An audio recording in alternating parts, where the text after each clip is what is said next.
სამხედრო წვრთნაზე, რომელსაც ქართველი ინსტრუქტორები უცხოელი ჯარისკაცებისთვის აბულის მთაზე ატარებენ, პირველად დაუშვეს ქართული ტელემედია და ეს პირველი რუსთავი ორი იყო. კურიერის ჟურნალისტი და ოპერატორი ურთულეს სამთო მომზადებას დაესწრნენ, რომლისთვისაც ნატოს წევრი ქვეყნებიდან საგაგებოდ ჩამოდიან სამხედროები და წვრთნა საქართველოში დათოვლილ მაღალ მთაში გადიან. ჩვენი ქვეყნის მთები მათ სიმაღლისა და რთული კლიმატის გამო შეარჩიეს. ჩვენი ჟურნალისტი, რომელიც სამთო წვრთნას დაესწრო, დავით კაკულიაა. დავით, ალბათ შენთვის და ოპერატორისთვის კლიმატი ზედმეტად რთულიც აღმოჩნდა, რამდენადაც ვიცი, დიდი სიცხვის გამო თქვენ ძალიან გაგიჭირდათ იქ მუშაობა.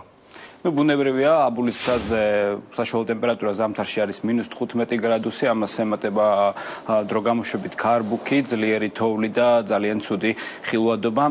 თუმცა ამ წვრთნების შემყურე ერთი რაღაც შემიძლიათ ამათ ვთქვათ, კერძოდ ის რომ საქართველო გაცილებით უფრო მეც აკეთებს ალიანსისთვის, ვიდრე ეს მხოლოდ საერთაშორისო ოპერაციებში მონაწილეობა უგულისხმობს ISAF-ის ოპერაციას, ვინაიდან ქართული მხარე წვრთნის ნატოს წევრი ქვეყნების სამხედროებს აძლევს მათ შესაბამის განათლებას სამხედრო მომზადებაში. აქვე აღნიშნავ იმასაც, რომ ფრანგები, რომელსაც ჩვენ შევესწარით ამ წვრთნების დროს, ფრანგულ სამხედრო კონტინენტს აქვს არაჩვეულებრივი სამთო მომზადების სკოლა, თუმცა ისინი მაინც ჩამოდიან საქართველოში და გადიან ქართველი სამხედრო ინსტრუქტორების დაქვემდებარების ქვეშ. წვრთნებს და ამის მიზეზი, როგორც ჩვენ აგვიხსნეს, თავად ფრანგებმა არის პირველ რიგში მაღალი პროფესიონალიზმი ქართველი სამხედრო ინსტრუქტორების და მეორე საკმაოდ მძიმე კლიმატური პირობები და მათ ურჩევნეს სწორედ ესეთ პირობებში გაიარონ სამხედრო მომზადება. რა თქმა უნდა, სასურველი იქნებოდა, რომ სამთო მომზადების სკოლის წარმომადგენლებს ჰქონდეთ უფრო უკეთესი და თანამედროვე აღჭურვილობა, თუმცა ვიბედნებთ, რომ ეს პრობლემა მოგვარდება, რაც შეეხება თავად წვრთნას. წვრთნები კიდევ გაგრძელდება სხვადასხვა რეგიონებში, სადაც ასევე მკაცრი კლიმატური პირობებია. დილის 8 საათი. ნატოს წევრი და საქართველოს მეგობარი ქვეყნების სამხედროები მაღალ მთაში გადაადგილების ტექნიკას ხვეწენ. პარტნიორობა მშვიდობისათვის პროგრამის ფარგლებში სამთო მომზადების ზამთრის კურსს ფრანგი, პოლონელი და უკრაინელი მსმენელები ერთად გადიან. მარშრუტის დასრულების შემდეგ ჯარისკაცებს დასვენების უფლებას საჩხერის სამთო მომზადების ინსტრუქტორები არ აძლევენ. მათ მაღალ მთაში სროლის ტექნიკა უნდა დახვეწონ. თქვენ სამიზნეებზე ერთეული გასროლები ცეცხლით ზღვის დონიდან 2200 მეტრი, აბულის მთა, ჰაერის ტემპერატურა -15 გრადუსია. საჩხერის სამთო მომზადების სკოლის ინსტრუქტორების დახმარებით მსმენელები სხვადასხვა ქვეყნიდან ერთ-ერთ ურთულეს სამხედრო დისციპლინას მაღალ მთაში სროლის კურსს გადიან. პარტნიორობა მშვიდობისათვის სტატუსის საჩხერის სამთო მომზადების სკოლას უკვე 2 წელი აქვს. ქართულმა ინსტრუქტორებმა ამ პერიოდის განმავლობაში 100-ზე მეტი ნატოსა და პარტნიორი ქვეყნის სამხედრო გადაამზადეს.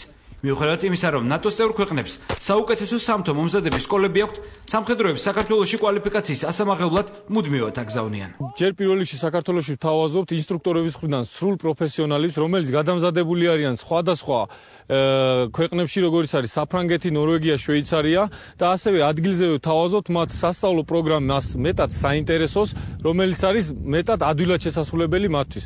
ასევე ინფრასტრუქტურულად უზრუნველყოფა უკეთდებათ სრული მხარდაჭერით აღნიშნულ მსმენელებს. Turn around. After that, automatically you're changing your magazine and you're shooting 200 meters. აბულის მთაზე, რომელიც ზამთრის პერიოდში რთული კლიმატით გამოირჩევა, საჩხერის სამთო მომზადების ინსტრუქტორები სიმკაცრეს ერთნაირად იჩენენ როგორც ქართველი, ასევე უცხოელი მსმენელებისადმი. ფრანგი სამხედროების ჯგუფს მაღალ მთაში სროლის ყველა წესის სწავლა სწორედ ამ პირობებში მოუწევს. ძალიან რთული სწავლებაა, მაგრამ ამასთან ძალიან საინტერესოა, რომ მთიან რეგიონში და ასეთ მეტეოროლოგიურ პირობებში სროლის ტექნიკას ვაუმჯობესებთ. ძალიან კარგი ინსტრუქტორები გვყავს, რადგან რთულია ახსნა რაიმე უცხო ენაზე, მაგრამ ისინი ახერხებენ გაგვაგებინონ თუ როგორ უნდა ვისროლოთ და როგორ დავიკავოთ სწორი პოზიცია. სამხედრო კურსი, რომელზე დასწრების საშუალებაც კურიერის გადამღებ ჯგუფს მიეცა, სამთო მომზადებაში ერთ-ერთი გამორჩეულია. ყინვასა და ცუდი ხილვადობის დროს სამხედროებს უამრავი ნიუანსის გათვალისწინება უწევთ. ინსტრუქტორები ვარჯიშებს ატარებენ მანამ, სანამ მსმენელები სამიზნეებს სხვადასხვა დისტანციაზე ზუსტად არ დააზიანებენ. დარჩა 40 წამი! მაღალ მთაში სროლა გამოირჩევა ბუნებრივი პირობების ზემოქმედება, როგორც ხდება ბუნებრივი პირობების ზემოქმედება ადამიანზე, ასევე ხდება ეს ზემოქმედება ტყვიაზე, სროლისას.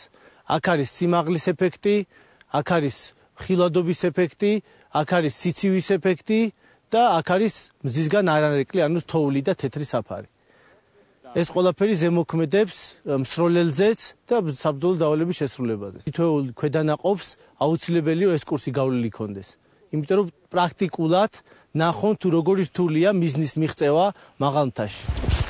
სამთო მომზადების პროგრამის ფარგლებში ინსტრუქტორები მსმენელებს კურს აბულის მთის გარდა გუდაურსა და ბაკურიანშიც გაატარებენ.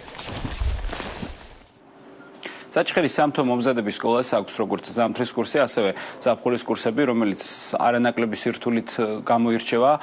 რაც შეეხება თავად საჩხერის სამთო მომზადების სკოლას, ამ სკოლას უკვე 2 წელია რაც აქვს პარტნიორობა მშვიდობისათვის სტატუსი, უფრო მარტივად რო განმარტო, ეს ნიშნავს იმას, რომ სამხედრო სკოლა უფრო არის დაახლოებული ნატოსთან, ვიდრე თავად ქვეყანა, თავად სკოლას კი 1 წლის ამ ხნის განმავლობაში რაც აქვს PFP სტატუსი მიღებული, უკვე გადამზადებული ყავს ნატოს წევრი და საქართველოს პარტნიორი ქვეყნების 100-ზე მეტი სამხედრო.